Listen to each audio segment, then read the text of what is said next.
Okay, everyone is in the process of joining. It's bringing everyone in from the meeting room, so let's give it another 30 seconds just to, because people are pouring in as people are being let in out of the waiting room. So thank you everyone for joining us, and we'll get started in a minute. I think we should start right now because we're already 4 minutes late. Okay. Sorry for the delay, everyone. Thank you very much for joining us. This is our presentation on presenting to investors and how a compelling story is an absolutely critical portion of pitching to investors. My name is Karen Dio. I am the VP of Product at Life Science Nation and in charge of our educational content. Joining me today are Greg Mannix, our VP of International Business Development, and Dennis Ford, our CEO. Dennis, did you want to take it away? Sure, let's start. Okay. It's great that everybody came here today. We really appreciate it. Let's go to the next slide. This presentation is available. Are we recording the session? Absolutely. The session's being recorded, and you can, if you'd like to get a copy of the presentation, we can make sure we send it out to you. But basically what we're talking about here in this fundraising boot camp is to start at the beginning. Life Science Nation has a network of about 4,000 active investors, and investors come in 10 flavors. So it's basically angels and angel syndicates and family offices and venture capital funds that come in three flavors: early stage, mid stage, and late stage. Um, there's foundations and venture philanthropy and patient groups and private equity and hedge funds and large pharma and biotech and corporate venture. And so this network that we've been curating over the last 10 years or more basically is in Asia Pac, Europe, and North America. So we curate this database, and fundraising CEOs use this database to get a global target list, but we also use this database to recruit investors to our RESI conference, which is RESI stands for Redefining Early Stage Investments. And we have these conferences 5 times a year. We start at the JP Morgan event, and this year we're going to be at the Marriott Marquis in Union Square. We went to Atlanta last year in March, and then we went to Barcelona in June, and then we're going to be at in Resi, Boston, in September 25th, and then we head over to London in December, and then back to JP Morgan. So if there's any fundraising CEOs in the audience, you can actually go to our Boston meeting, probably schedule 15 or 20 face-to-face meetings with early stage investors. You can then probably at our meetings, we have a tag that we give the investors. It's got a red dot on it. So you can just go up and meet them in unscheduled meetings, and that's usually good for 15 or so. So if you go to our meetings, you get probably 30 to 45 meetings with investors. And then if you went to the one in England, and then you went to which is a good warm up for JPM, and then you went to the one in at JPM, you could like meet 120 investors in like a 4 month time frame, and you would really get a good idea for, from the meetings, what questions are they asking, where are they at, what's going on. And raising money is basically a numbers game. So, you have to get out of your region. You have to be able to, you know, spend a little bit of money to get to where you need to get to meet the investors.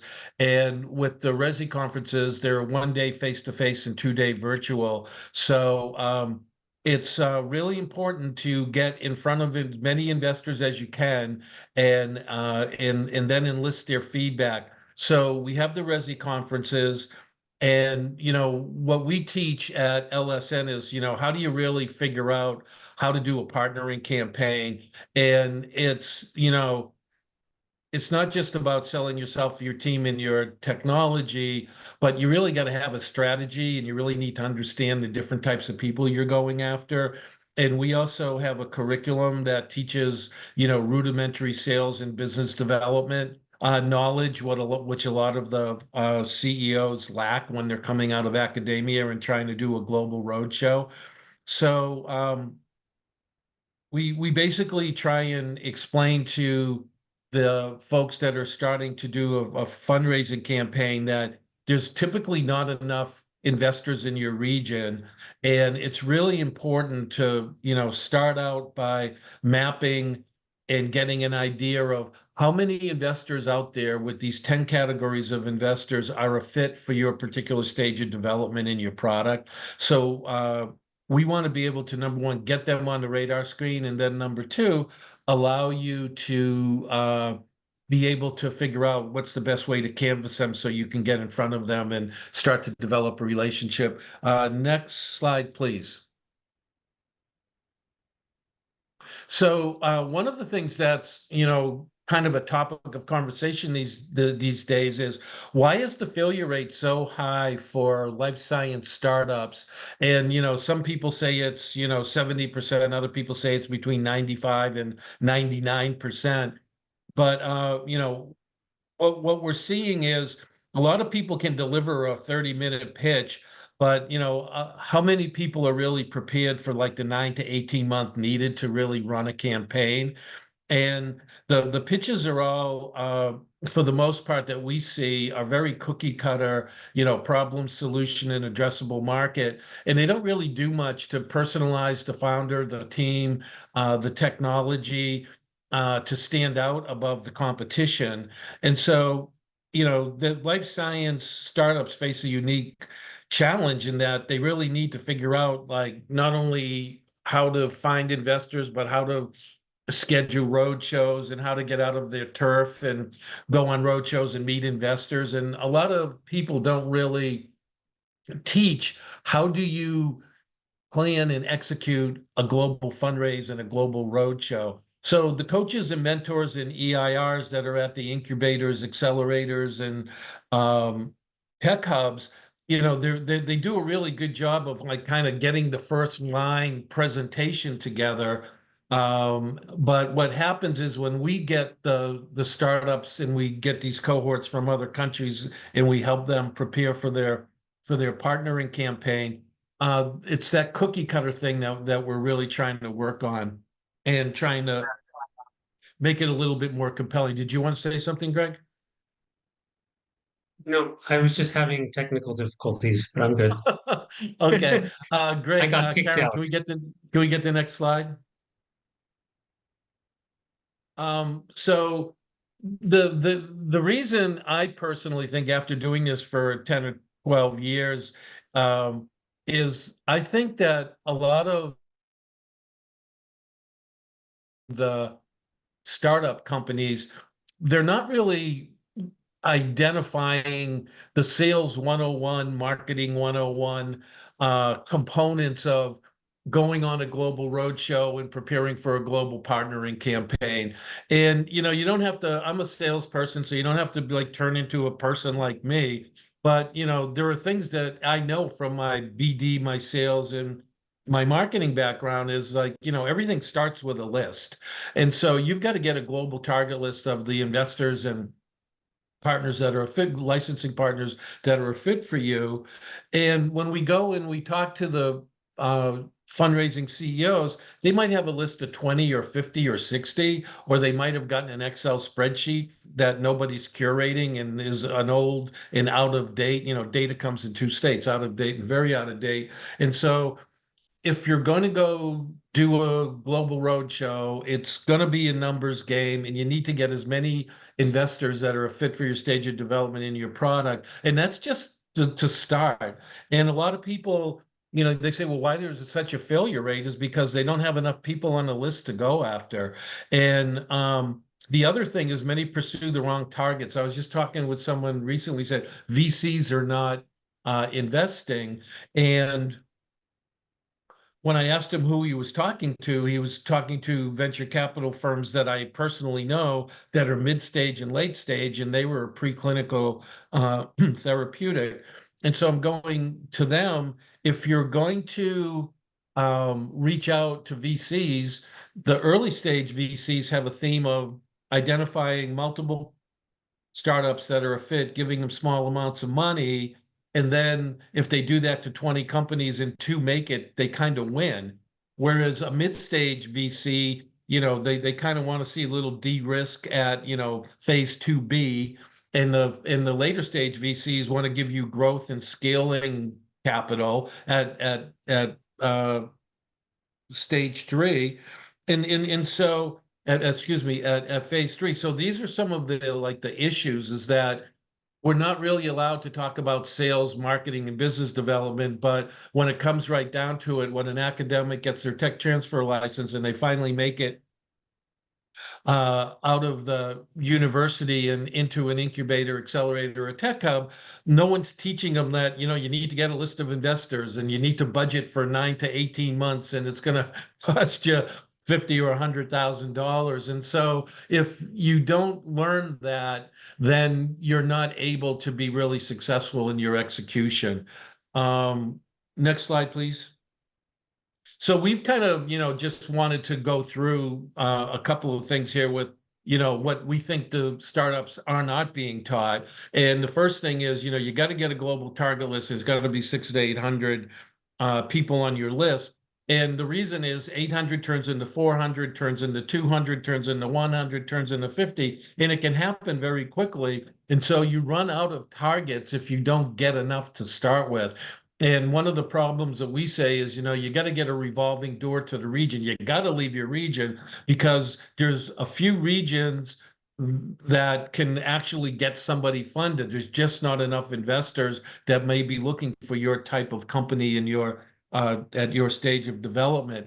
And I was talking to someone who's just starting a fund recently, and I looked at his PowerPoint, and on the PowerPoint said in 2023, they had to vet 800 companies to do 3 investments.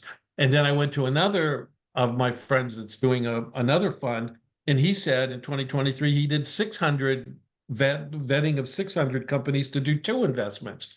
And so that's on the fund side. That's how many companies they have to go through. And then when we go into our database and somebody is a drug device diagnostics or digital health, and we go look for how many investors are a fit for them, we typically find 600 to 800 targets that should be on their radar screen. And so that's just, first things first, get a list of people and get a very robust list, because if you don't have enough people, you run out of steam.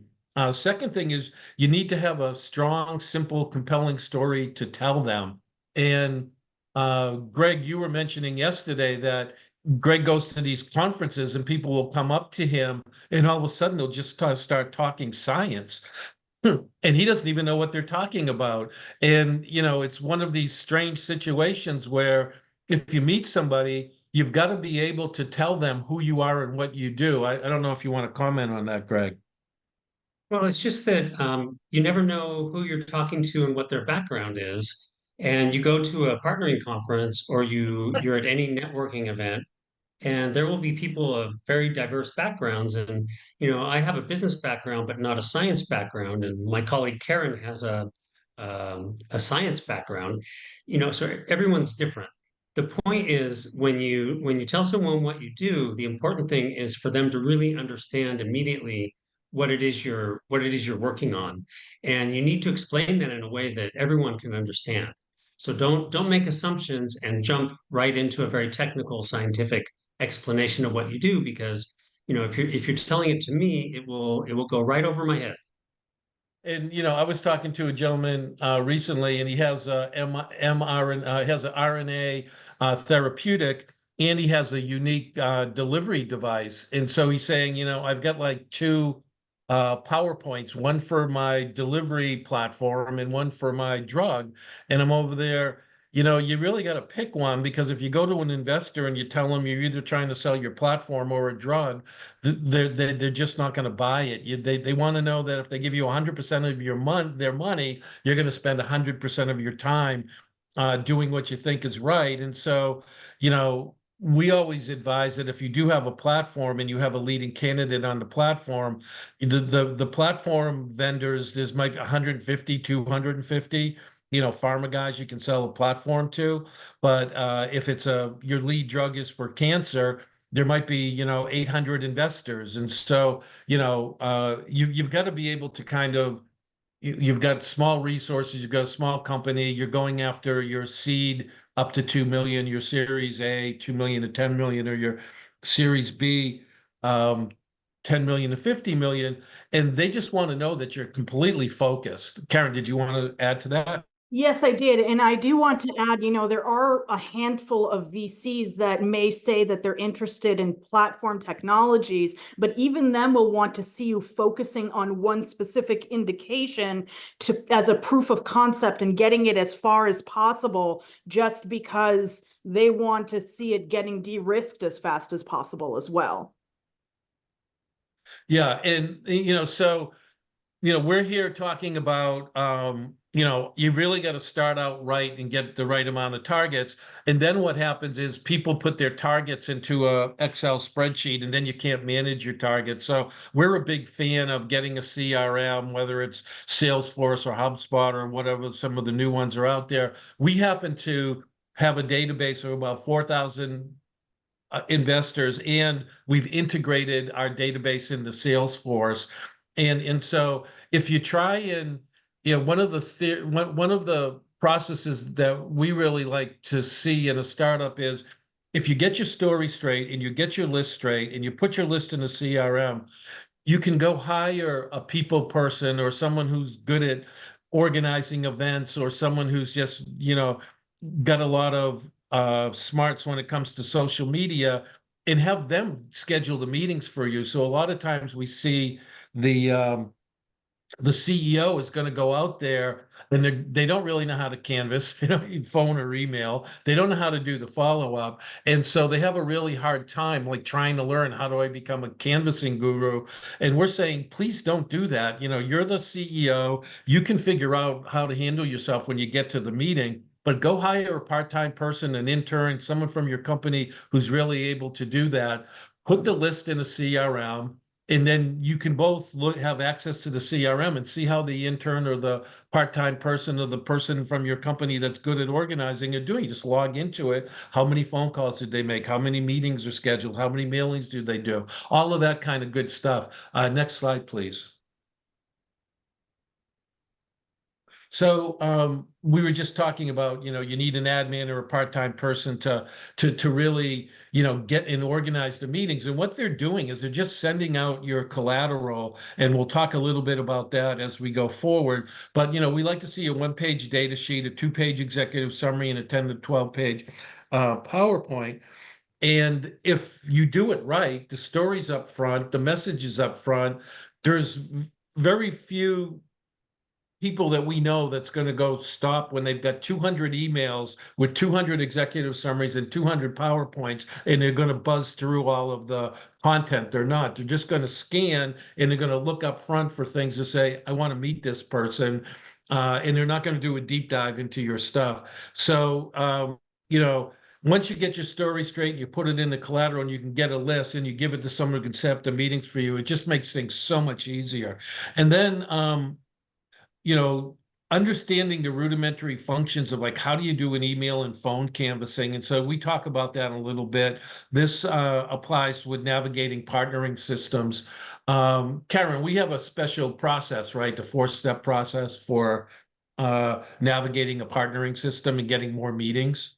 Yeah, we do. Basically what once you've gotten into the partnering platform, you've set your profile up, and you have gotten everything ready, you've done your research, you know who you want to reach out to, then we recommend setting up 4 messages, an intro message, and then 3 additional messages, each one focusing on a different aspect of your company. you know, be it the management team, partnerships that you have in place, something more about the technology, whatever it may be that really makes you unique that you want to highlight. And then you send out one message, you wait a little while, you send out the second one, you wait a little while, you send out the third one, you wait a little while, and then you send out, say, fourth and final message. Yeah, what we recommend is on the subject line, first request, colon, and then, intro, and then second request, more about the management team, then third request. This is like in the subject line, first, second, third, and then final request. We have found that if you do that little sales and marketing trick, that you go from 5 to 7 meetings to 15 to 20 meetings, because when they see the fourth and final message, they're going, I keep on seeing these guys. Who are they? And then they click on it and they'll either say, yeah, it's a fit, or no, it's not a fit. So it's little tricks like that that we find that are really important. Next slide, please. Executing a roadshow literally takes 9 to 18 months, if not longer. And so a lot of people just don't have an understanding of what the mission is and all of the subtleties and nuances of like lasting for 9 to 18 months going through a fundraise. But we've helped 400 companies raise over $5 billion over the last years. And we know how long it takes, and all of the really good guys, they're down to the wire. 18 months turns into 24 months, and 24 months turns into 30 months, and they're still plugging away, and they're still trying to finish around. So you got to really think about that. And then, we keep on hitting on this one. It's rarely that somebody can find enough people in their region, enough investors and licensing partners. You got to figure out how to get out of your region. And that's why, the conferences that we provide, the Resi one that's coming in September, and then the one that's coming in London in December, that'll be all the European and London players, and then back to JP Morgan, which is event around. So that's a little bit of information. Somebody just asked us to, Genevieve, to explain our business model. Well, so we have a database that we sell to startup CEOs that you can, for $350 a month for 6 months, you can get a list. And then we also have a bunch of educational courses that we do that we sell on 14 30-minute classes on how to prepare and execute a roadshow. And then we have the Resi conferences. So those are the 3 things that we do. And, we have arrangements. Well, Greg, how many foreign countries right now are sending us cohorts? Greg, you're we can't hear you. There we go. I was on mute. Greg, we still can't hear you. Looks like you've stopped. Karen, do you know how many? We've got Brazil, we've got Korea, we've got Australia.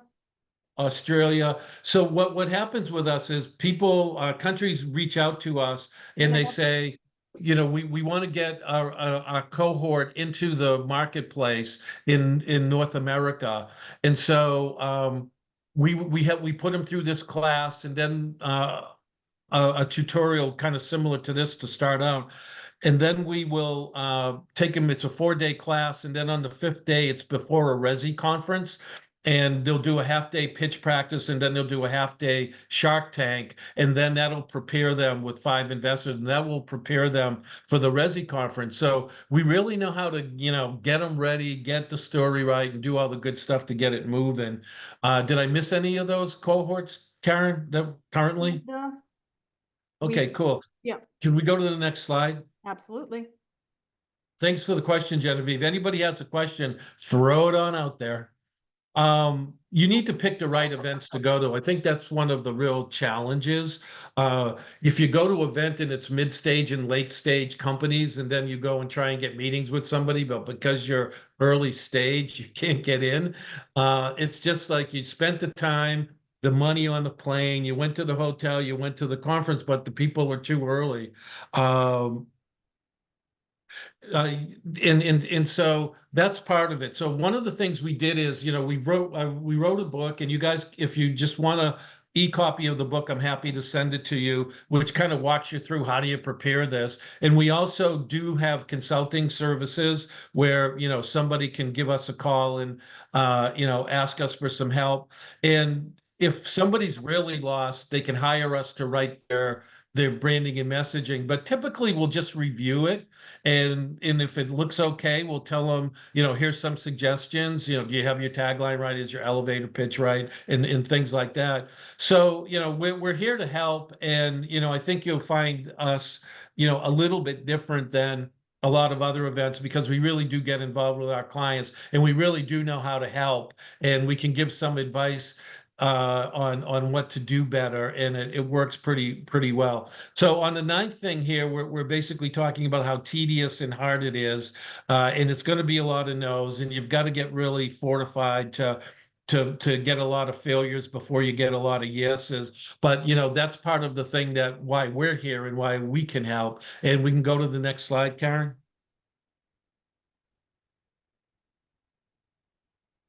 So the thing that I think kills everybody is they're just not prepared for what it costs to roadshow. You know, you've got to get out of your region. So let's figure out if you followed the Resi conferences around every 2 months, you can go to East Coast, West Coast, Europe, and you're going to just really expose yourself to the types of people that you need to do to play this numbers game. But it's like 50 to 100 grand over a year, and that's what kills most people. They say, where am I supposed to get that money? And so the biggest problem for a startup company that hasn't done this in the past is going, where the heck do I get the money? And there's no good answer. It's like, go get it from your friends and family. Go max out your credit cards as many as possible. Go apply for your non-diluted grants. Go mortgage your house. Go cash in your 401ks. I mean, you name it. Everybody tries it, but you know, to get the money to scrape by to do what you need to do to get funded. But you know, there's nobody writing checks for you to go prepare for a road show. You've got to figure it out. And if you don't, you're not playing the game. And if you do, then you know you're just putting a lot of stress and incredible hard work to go do it. But if you choose to be an entrepreneur and you choose to roll the dice and you think you've got some technology and you really want to go and give it a try, then you've got to jump into this world, the entrepreneurial world, where this is where everybody lives. It's high anxiety, high stress. I mean, Greg, you've been CEO of many startups, right? Yeah, and it's always a challenge. And it no matter how good you think you're doing, it always takes longer than you think it will. And it always costs you more money than you think it will just to get going. And there's no way around it. You just have to try to be as prepared as possible. And one thing that you often mention, Dennis, is we talk to a lot of companies and they say, oh, we're raising 500K. And we ask, how long is that going to get you? And how much runway is that going to buy you? And it's almost always better to ask for more money, and just be sure that you have more than enough because there are always unexpected things that come up. And I think it's one of the most common things we see, right, Dennis, is that people are asking Yeah, you know, for not enough money. yeah, you know, every time you stick out your hand and you're asking for money, you're losing 20 or 25% of your equity. And and so when someone says they're looking for 500 or 750 or a million or 2 million, I'm like, really? Like, what do you really need for 24 to 36 months? Like, if you were going to exaggerate and hire the best, you know, the best possible service providers and just really beef up everything, how much money do you need to spend? And I always encourage them. It's like, I'd rather go get five. If I'm going to go spend 9 to 18 months killing myself, I'd rather do it for 5 million and give you 25% of the company than do it for 500.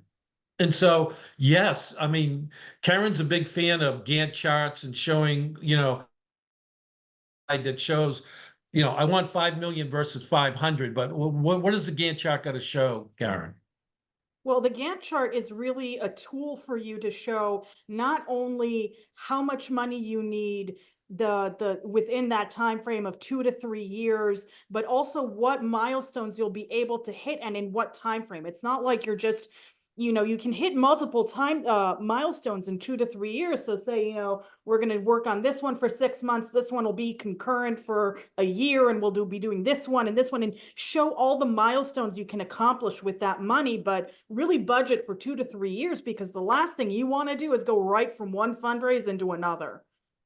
And if you're asking for too little, and and then we go back to this valuation. I was just talking with some valuation gurus today at the CIC Center in Kendall Square in Cambridge, where our office is, and they're just nobody knows. We're in the golden age of life science. There's so many new technologies. We're using AI to generate really cool products, and just the next generation stuff is happening. And so it's really hard to figure out what exactly your valuation is. But my message to all the folks out there is, did someone say something? If someone's going to go raise some money, it's going to take you a while, and if you're going to be successful, you're going to lose part of your company. So get as much money as you can. Ask high. Have a Gantt chart that's a little exuberant, but it's fine. We can always chop it down. But go big. Next slide, please. So what we're talking about is really this whole gestalt around how do you prepare a global roadshow, and it all starts with a compelling story. And so I always want to ask one of the scientists or CEOs that I'm working with when they're trying to raise money. I say, how did you get into science? And recently I asked, we were doing something with the second Australian cohort, and we had this lady, Michelle, who was a farmer, had a lot of farmer experience, deep experience, and she had a really cool product in the viral market, and in the virus arena. And I said to her, so how did all this start for you? And she's going, why would you ask that question? And I'm going, oh, I'm curious. And she goes, but what does it have to do with what I'm doing? I'm trying to raise money for my company. I've got great data. I've got, this really cool technology that's gonna, save people from malaria. So why are you asking me? And I'm saying, well, what if I was an investor and I just wanted to try and ask you some general questions about your personal self and discover who you are, because I have to go live with you for the next 7 years and fund you. And she's going, well, I don't really think it matters. And I said, well, I really think it does. So why are you doing what you're doing? And she looked at me, she goes, okay, I'll tell you. I had a teenage boy that wound up with a really severe virus in the hospital. And I made a promise to myself that if my son lived, that I was going to go cure malaria. And I said, Michelle, do me a favor. Anytime anybody talks to you about your company, please tell them that story, because it reveals so much about you and explains so much about the type of person you are. And it just took you 30 seconds to just give me all this information. So she was a little bit skeptical, and she goes, I'm going to do this for half of the meetings I have today, and the other half I'm not. And she came back to me and she said, Dennis, the ones that I told my personal story, they were just such better meetings. And then, as it turns out, she was selected by a competition in the Entrepreneur of the Year competition in Australia to pitch. And I guess there was 200 people or something like that. And she wound up winning the competition. She sends me this email. She goes, Dennis, I won the competition. Thank you so much for bringing the personal aspect. And I said, I didn't bring it. It was your story, but I'm glad you brought it out. But, we talked to people. And, at these different cohorts, one person said, when the Dolly the sheep got cloned, it turned her onto science, wound up getting a PhD, and she wound up developing some growth drugs for children who have a growth cessation in the pediatric world. Another person almost died because they got diagnosed with a rare form of blood cancer, but nobody knew what their symptoms were. So they were having a hard time really pinpointing how to treat her. In the meanwhile, clock is ticking. And she said, if I ever get through this, I'm going to create a database. Everybody thinks there's a dozen or so blood cancers, about 250. And so she went out and started this database that really mapped all of the symptoms and other parts of the disease. And, that's how people do stuff. But when you hear these really compelling stories, it's what makes it work. And so I'm a big fan of get your story straight, make it unique, talk about yourself, talk about how you discovered your team, talk about how your team got together and works together, talk about the genesis of the technology, and instead of just going, the problem is that, cancer, breast cancer is out there and nobody's using mRNA therapeutics, and, and the market is so big because so many boomers are gonna, it's just like, you gotta really make it compelling. So if you're going to a competition with 200 people, like a Resi conference, we might have 300 companies and 300 investors. You really need to figure out how to differentiate yourself and stand out. And so that's kind of, part of what we say. And then the other part is your story straight. We put it in this collateral, and then we add it to the list, and you put it in the CRM, and then somebody can go start sending it out to you, and then you can start getting meetings, and you can start socializing your story and socializing your company and telling people about yourself, and then getting feedback. And I was with these two people today. We had a bunch of meetings this morning, obviously. And, they're super smart, super experienced, but they're like, they live in their own head. And they're just like telling me about this product that they're going to do. And, the name was like really esoteric. And I'm going, why don't you just say like what it is for the name so that people understand what you're doing? And they were just like, because they have so much experience, they were kind of missing a lot of like simple points. And I'm going, guys, you got to have a simple message. You got to get in front of the investors. You got to figure out how to make it easy. And you guys are kind of living up there in the clouds. So I don't know, Karen, if you want to add to that. Yeah, the whole point is, investors see hundreds and hundreds of companies. So how to make yourself stand out. And, as much as none of us wants to hear this, amazing technologies are all over the place. And so the science is not what's going to make you stand out in a lot of instances. It's about you as an individual. And an investor is always interested in the team. It doesn't matter what stage you're at. They want to know that they're putting their money behind a really good team that can move this technology forward. So you have to sell yourself almost as much as you're selling your technology, even sometimes even more than you're selling your technology. Great. Thank you so much. Greg, did you want to comment? No, I think Karen covered it. I mean, she tells a story about an investor who says that they would be more inclined to invest in an A team developing a B technology than a B team developing an A technology.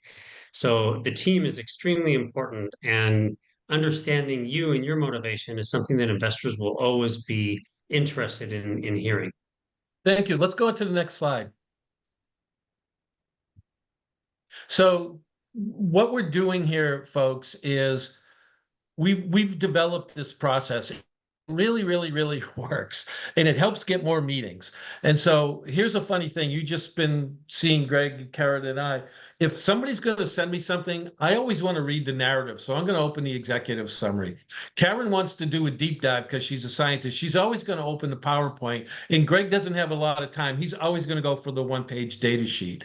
So when we were fooling around with like all these investors that we meet, we always ask them like, so which do you prefer?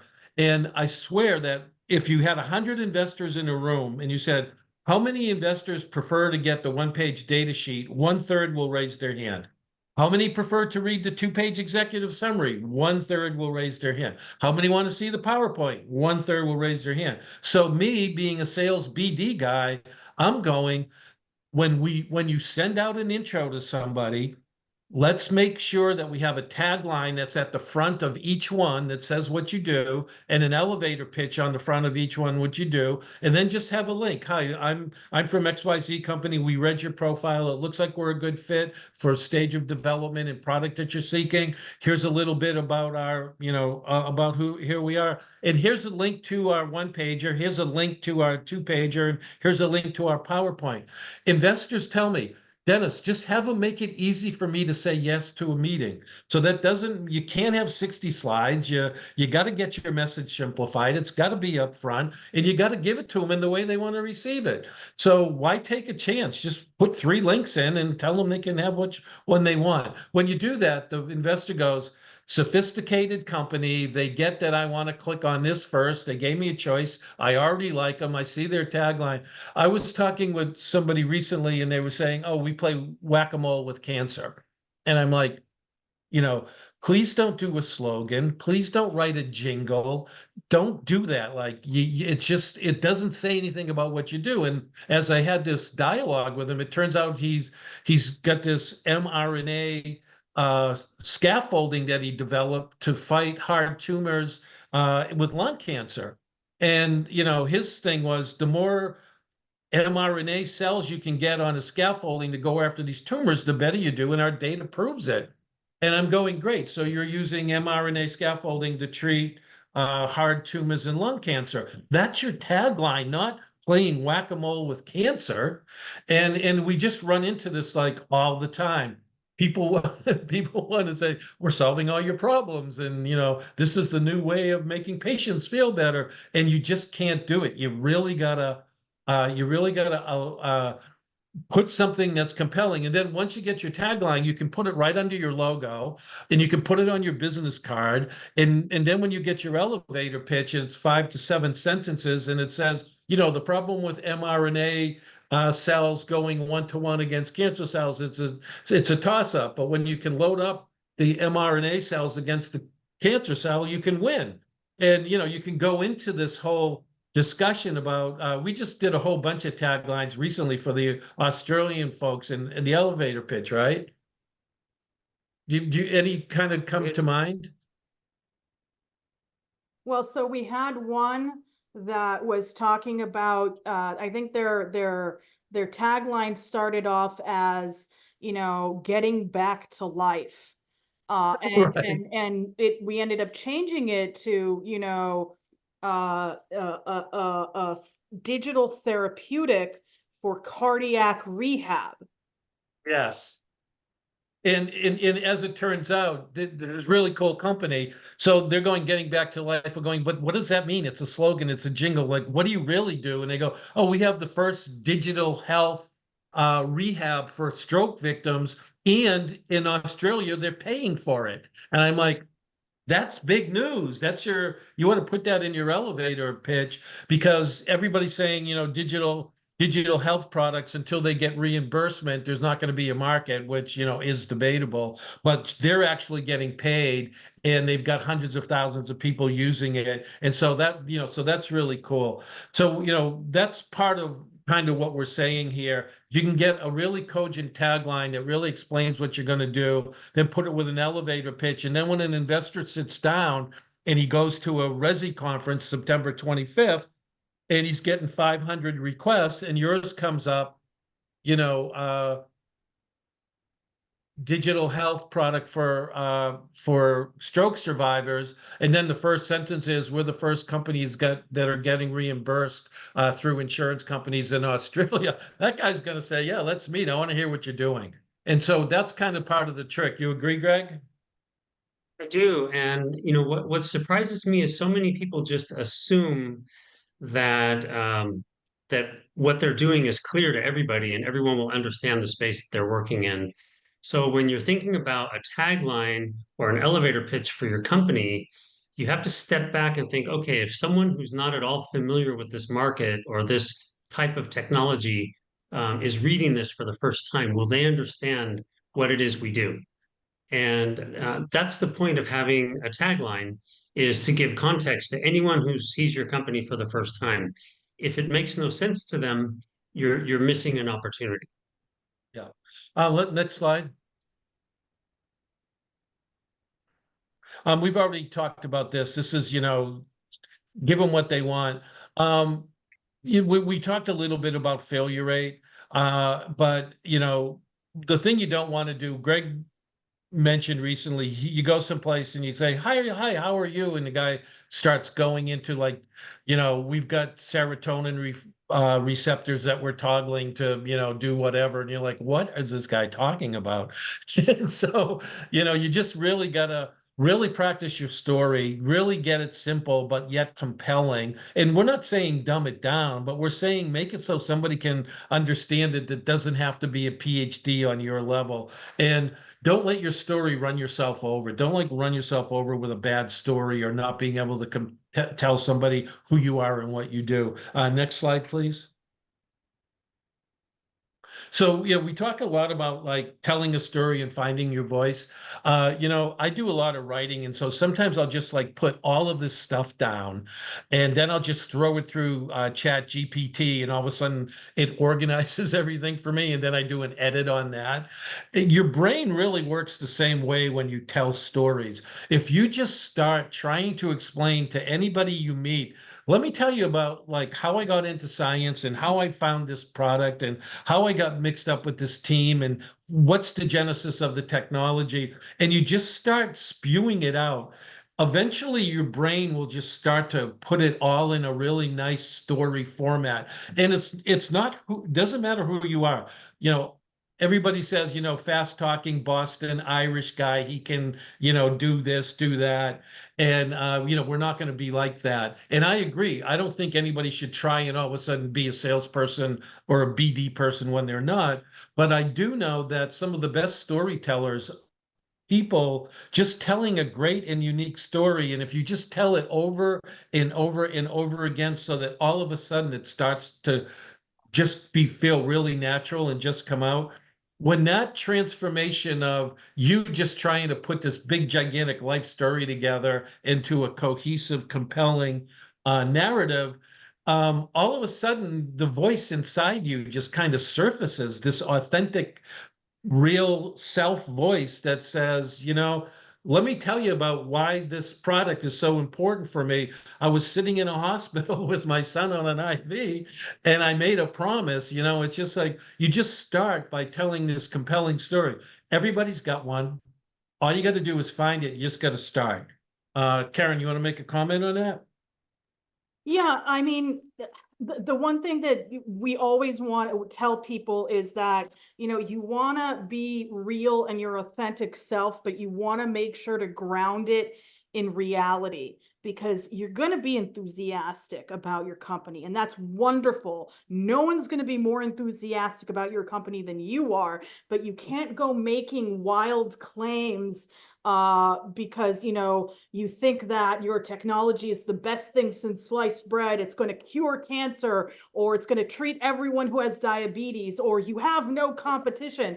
Those are broad generalizations that are immediate red flags for investors. So be enthusiastic, but be realistic. Yeah, let's go to the next slide. Those are excellent points.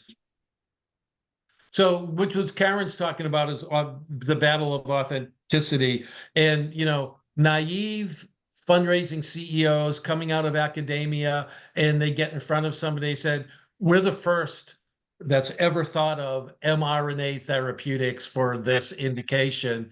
And then we go into our database and we do a search, and there's like 150 around the world, and they go, "What? Are you kidding me?" And it's like, and so what people want to do is like they either want to attack their competitor or they want to say there's no competitor.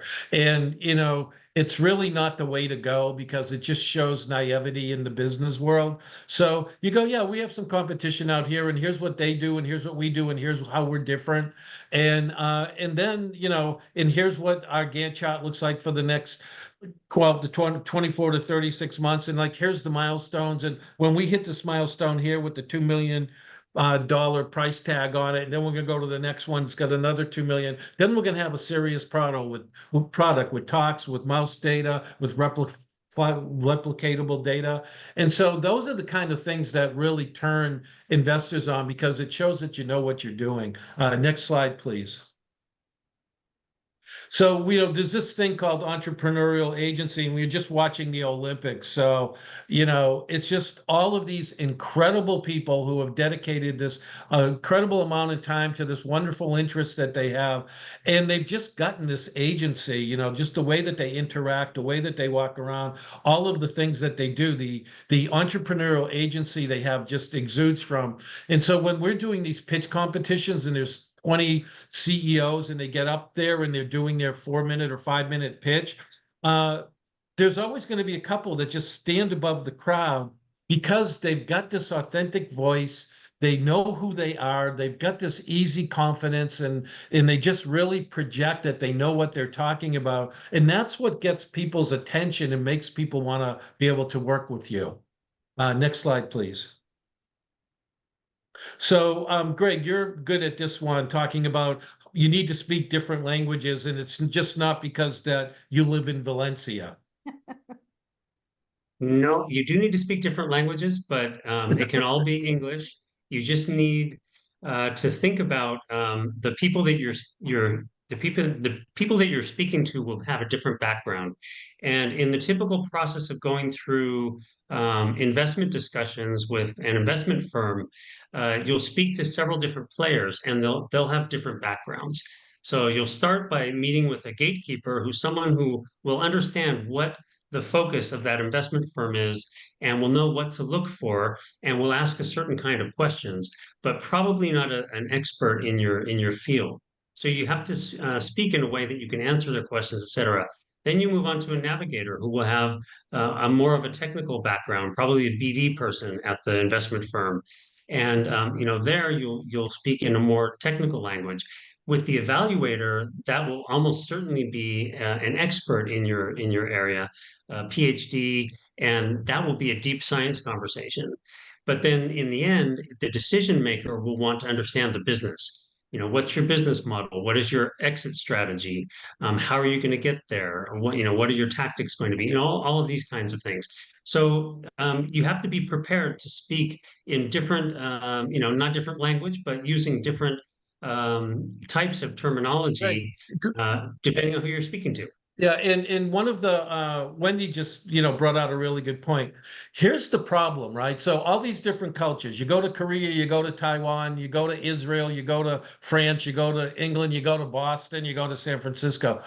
Everybody's got a different culture. Everybody goes at a different speed. But here's the problem. We go to France and we say, hey, you've got to keep on bothering these people until they say no. And they go, we just refuse to. It's not who we are as a people. That's not our culture. And you go, listen, there's this wave going by, and either you're going to ride the wave or it's going to go past you. And so there is this cultural distinction where people really adhere to their culture. Like, we don't spam people, we don't bother people, we don't stalk people, all of the things that you need to do to get in front of somebody. And so you have to decide, I'm a big fan of the flipping the switch metaphor. If you're an international person and you're steeped in a particular culture, be it Eastern European or any part of the United States, you're going to have to just basically flip the switch and go, I am a aggressive fundraising CEO that's going to go get the money,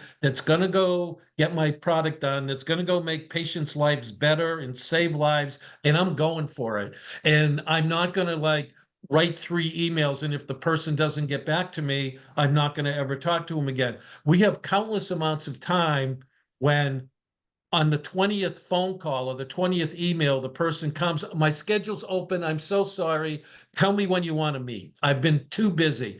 And that happens all the time, but nobody wants to be able to go there because they just have this inherent, cultural or norm inside their brain that we can't do this. But if you're going to be a fundraising CEO and you're going to jump into that marketplace and you're going to have thousands of people competing for small amounts of money, you better be the one that's going to be working harder and be more aggressive. Next slide, please. So we're kind of running out a little bit of time here. But one thing I will say, if I was going to give some advice, Greg, Karen, and we help dozens upon dozens of companies all the time. If you have a tagline or you have an elevator pitch or you have an executive summary or PowerPoint, send it to us. We'll take a look at it. We'd love to help. We're not going to go crazy, but I'll spend 15, 20 minutes looking at something and going, here's how I would do it. I don't mind doing that. And the other thing is we have Resi Boston coming up at September 25th. And then December 4th, we have England. And then January 14th, we have JPM.